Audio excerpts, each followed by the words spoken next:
Hi അസ്സലാമു അലൈക്കും. ഇന്നത്തെ എൻ്റെ പുതിയ വീഡിയോയിലോട്ട് എല്ലാവർക്കും സ്വാഗതം. ഇന്ന് ഞാൻ വന്നത് പഴയ കാലത്തൊക്കെ ഉണ്ടാക്കിയിരുന്ന ഒരു റെസിപ്പി ആയിട്ടാണ് കേട്ടോ. അപ്പോൾ എളുപ്പത്തിൽ ചെയ്തെടുക്കാൻ പറ്റുന്ന റെസിപ്പിയും കൂടിയാണിത്. അതിന് വേണ്ടിയിട്ട് ഞാൻ കുറച്ച് തേങ്ങാപ്പാൽ ഞാൻ ഇവിടെ എടുത്തിട്ടുണ്ട്. ഒന്നര തേങ്ങേൻ്റെ പാലാണ് കേട്ടോ എടുത്തത്. ഇതിപ്പോൾ ഒന്നാം പാലും രണ്ടാം പാലും ഒക്കെ ആണ് കേട്ടോ. മൂന്നാം പാൽ വരെ ഞാൻ എടുത്തിട്ടുണ്ട്. അപ്പോൾ ഏകദേശം ഒരു 3 കപ്പ് തേങ്ങാപ്പാൽ വരുന്നുണ്ട്. അപ്പോൾ ഇതാ ഞാനൊരു പാത്രത്തിലേക്ക് ഒഴിച്ച് കൊടുത്തിട്ടുണ്ട്. ഇനിയിപ്പം നമ്മൾ ഇതിലേക്ക് ചേർത്ത് കൊടുക്കുന്നത് പഞ്ചസാര ആണ് കേട്ടോ. പഞ്ചസാര ഇട്ട് കൊടുക്കുന്ന സമയത്ത് നമ്മളെ മധുരം ഒന്ന് മുന്നിട്ട് നിൽക്കണം. എന്നാലാണ് നമ്മൾ ഇതിലേക്ക് കുറച്ച് ഇൻഗ്രീഡിയൻസും കൂടി നമ്മൾ ചേർത്ത് കൊടുക്കാനുണ്ട്. അതിലേക്കും കൂടി പിടിച്ച് കിട്ടും കേട്ടോ. അപ്പോൾ ഒരു നുള്ളു ഉപ്പും കൂടി ഇട്ട് കൊടുക്കണം കേട്ടോ, മധുരം ഒന്ന് ബാലൻസ് ചെയ്യാൻ വേണ്ടിയിട്ട്. ഈ ഒരു കയ്യിലിന് ഞാൻ 5 കോരി ഇട്ട് കൊടുത്തി കേട്ടോ. എന്നിട്ട് നല്ലോണം ഒന്ന് ഇളക്കി കൊടുക്കുക. നമുക്കിത് ഈ തേങ്ങാപ്പാലിൻ്റെ അകത്തൊന്ന് മിക്സ് ആകുന്നത് വരെ ഒന്ന് ഇളക്കി കൊടുക്കണം കേട്ടോ ഈ ഒരു പഞ്ചസാര.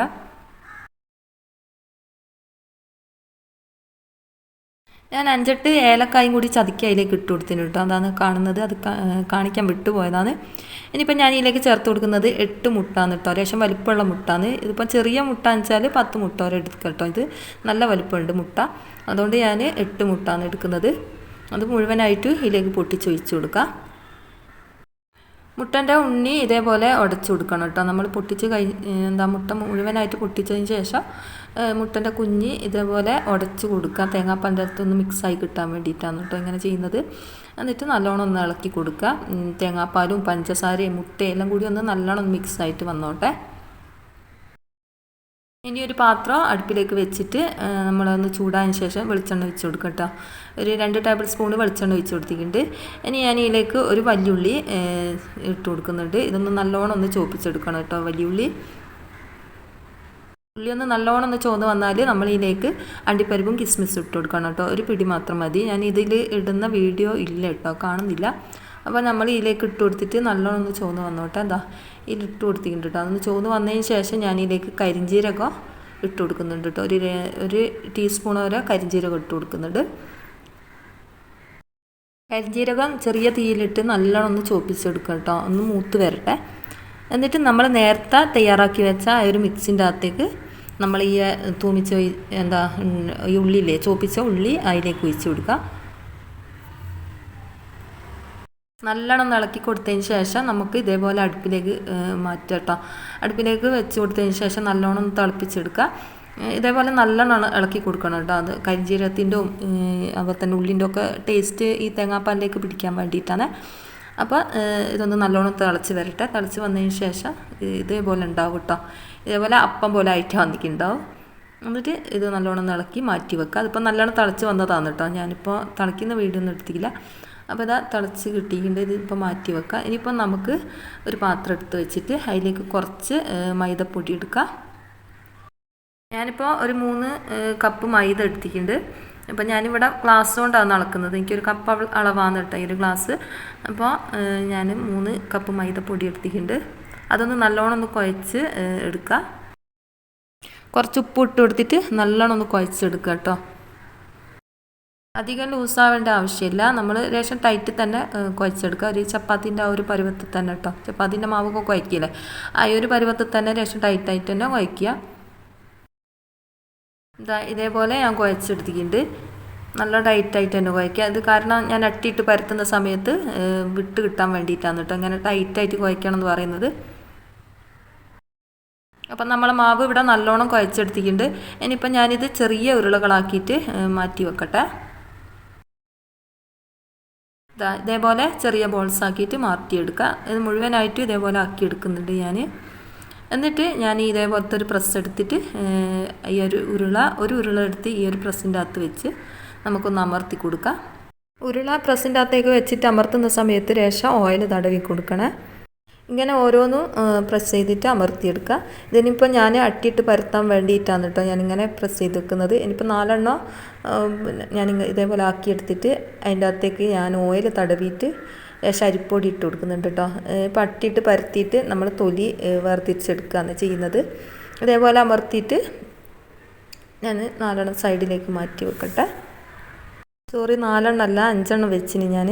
നമ്മൾ കൂടുതലായിട്ട് അട്ടി വെക്കേണ്ട ആവശ്യമില്ല കേട്ടോ. കൂടുതലായിട്ട് അട്ടി വെച്ചാൽ നമുക്കിതിങ്ങനെ തിരിച്ചിട്ട് മറിച്ചിട്ട് നമ്മൾ തൊലി വേർതിരിച്ചെടുക്കുന്ന സമയത്ത് നമുക്ക് വിട്ട് കിട്ടാൻ പാടായിരിക്കും കേട്ടോ.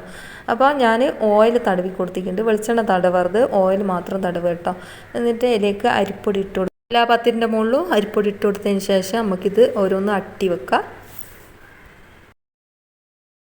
നിങ്ങളുടെ കയ്യിൽ കോൺഫ്ലവർ ഉണ്ടെങ്കിൽ ഇതിൻ്റെ മുകളിൽ തേക്കുന്ന അരിപ്പൊടിൻ്റെ ഒപ്പം മിക്സ് ആക്കിയിട്ട് ഇട്ട് കൊടുക്കട്ടോ. അപ്പം പെട്ടെന്ന് തന്നെ നമുക്ക് തൊലി വേർതിരിച്ച് എടുക്കാൻ പറ്റും. അപ്പം ഞാനിത് മുഴുവനായിട്ടും അട്ടിയിട്ട് കൊടുത്തിട്ടുണ്ട്. ഇനിയിപ്പോൾ ബാക്കിയും കൂടി ഞാൻ ഇതേപോലെ ചെയ്തെടുക്കട്ടെ. നമ്മളിത് പരത്തുന്ന സമയത്ത് തന്നെ ഞാൻ കല്ല് ചൂടാകാൻ വെച്ചിട്ടുണ്ട്. ഒരു പാനാണ് കേട്ടോ. അപ്പോൾ ഇതേപോലെ പരത്തിയെടുക്കുക. ഞാൻ ഈ പരത്തുന്നത് നോക്കിയിട്ട് പരത്തുക കേട്ടോ. അതേപോലെ പരത്തുക വെച്ചാൽ കറക്റ്റ് നിങ്ങൾക്ക് വിടർത്തിയെടുക്കാൻ പറ്റും. ഇതേപോലെ എല്ലാ ഭാഗത്തും എത്തുന്ന മാതിരി പരത്തുക കേട്ടോ. അപ്പുറം ഇപ്പുറം തിരിച്ചിട്ട് മറിച്ചിട്ട് പരത്താൻ ശ്രദ്ധിക്കുക. അല്ലാണ്ട് ഒരു ഭാഗത്തുള്ള തൊലി ചെറുതും ഒരു ഭാഗത്തുള്ള തൊലി വലുതുമായി പോവും. ഇതേപോലെ ഞാൻ പരത്തിയെടുത്തിട്ടുണ്ട് കേട്ടോ. ശേഷം അരിപ്പൊടി ഇട്ട് പരത്താൻ ശ്രദ്ധിക്കുക. നമ്മളെ വീഡിയോ കാണുന്ന കൂട്ടുകാർ ലൈക്ക് അടിക്കാൻ മറന്നു പറഞ്ഞേ.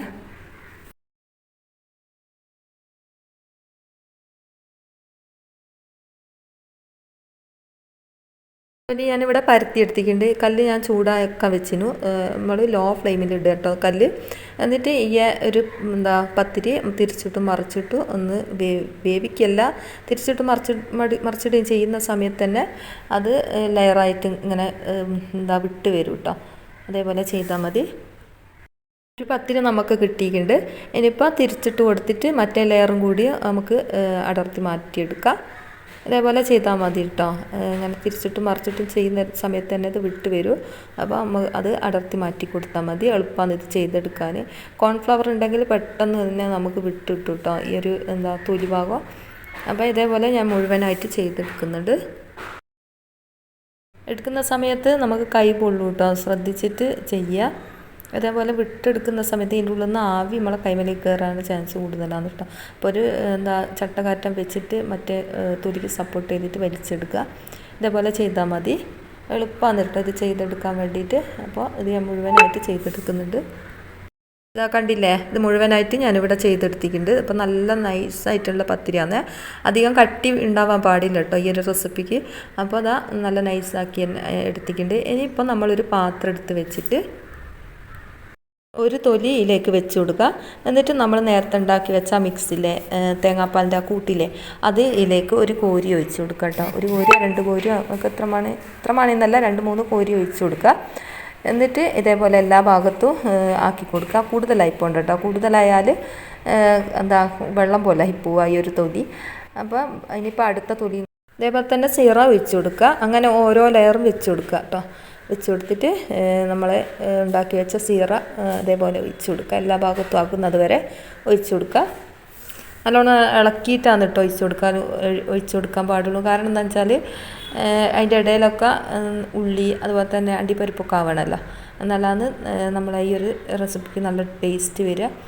അപ്പോൾ അടുത്ത ലെയറും കൂടി ഞാൻ വെച്ച് കൊടുത്തിട്ടുണ്ട്. ഇതേപോലെ ബാക്കിയും കൂടി ഒഴിച്ച് കൊടുക്കുക. അങ്ങനെ ഓരോ ലെയറും ഇത് ഏകദേശം ഒരു പകുതി വരെ ആകുന്നത് വരെ വെച്ച് കൊടുക്കുക കേട്ടോ. അതേപോലെ വെച്ച് കൊടുത്തിട്ടുണ്ട്. മുഴുവനായിട്ട് ആക്കി കൊടുത്തിട്ടുണ്ട്. ഇനിയിപ്പോൾ ഇത് ഓവൻ്റെ അകത്തേക്കാണ് ഞാൻ വെച്ച് കൊടുക്കുന്നത്. ഇതിനിപ്പോൾ ഞാൻ സ്റ്റൗവിൽ വെക്കുന്ന ഇതും കൂടി കാണിക്കുന്നുണ്ട് കേട്ടോ ഇതിൽ തന്നെ. അപ്പോൾ സ്റ്റൗവിൽ ഞാൻ ഇതെങ്ങനെ വെച്ചിട്ട് വേവിച്ചെടുക്കാമെന്ന് അതും കൂടി ഞാൻ കാണിച്ചിരുന്നുണ്ട്. ഇതേപോലെ ഒരു പാത്രം അടുപ്പിലേക്ക് വെച്ചിട്ട് അതിൻ്റെ അടിയിൽ ഒരു ചെറിയൊരു തട്ട് വെച്ചിട്ട് അതിൻ്റെ മേലെ വെച്ചിട്ട് മൂടി വെച്ചാൽ മതി കേട്ടോ. പാത്രത്തിന് നല്ല ചൂടുണ്ടാവണം കേട്ടോ ഇത് വെക്കുന്ന സമയത്ത്. എന്നിട്ട് അതിൻ്റെ മേലെ മൂടി ഇതേപോലെ മൂടി വെക്കുക. അപ്പോൾ ഇത് ആയി കിട്ടും കേട്ടോ. 1 മണിക്കൂർ വരെ ഇങ്ങനെ ലോ ഫ്ലെയിമിലിട്ട് വെച്ചാൽ അത് വെന്തുകൊള്ളൂ കേട്ടോ. അപ്പോൾ ഇതാണ് നമ്മളെ അടിപൊളി ചട്ടിപ്പത്തിരി. നമ്മളെ കൊയിലാണ്ടി വടകര ഭാഗത്തൊക്കെ ഉണ്ടാക്കുന്ന ചട്ടിപ്പത്തിരിയാണ് ഇട്ടത്. അപ്പോൾ അടിപൊളി ടേസ്റ്റാണ്. എല്ലാവരും ഒന്ന് ഈ ഒരു വീഡിയോ കണ്ടിട്ട് ഇതേപോലെ ഒന്ന് ചെയ്ത് നോക്കുക വെച്ചാൽ നിങ്ങൾക്ക് എല്ലാവർക്കും എന്തായാലും ഇഷ്ടപ്പെടും. അപ്പോൾ അടുത്ത പുതിയ വീഡിയോയുമായി കാണാം. അസ്സലാമു അലൈക്കും.